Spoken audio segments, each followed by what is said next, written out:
Ngayon, dahil alam natin malapit na dumating natin Panginoon Jesus, kailangan huwag tayong madistract. Let us live for Jesus. Ayan na po ang lesson sa atin sa Bible.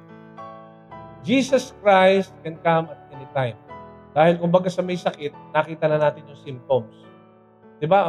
Ang nanay, bago siya manganak, may symptoms yan. Una, kailangan lumaki yung tiyan. No? Bago siya manganak. Pangalawa, humihilab. Ihilab muna yan. Kakaroon ng contraction. Ito pong mga pinag-aralan natin ngayon ay mga symptoms yan na pagpabalik ng ating mga puso. And all things are possible now.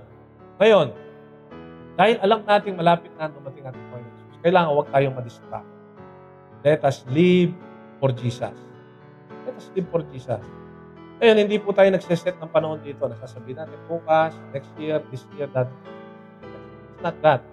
We can continue with our plan. Pwede pa rin tayo mag-asawa, magtrabaho, mag-negosyo. We can do all that. No? We can plan as if Jesus will come in the next few years.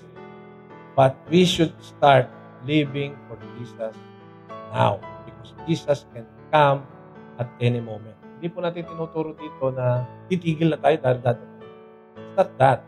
Tuloy-tuloy lang tayo, pero we are living for Christ starting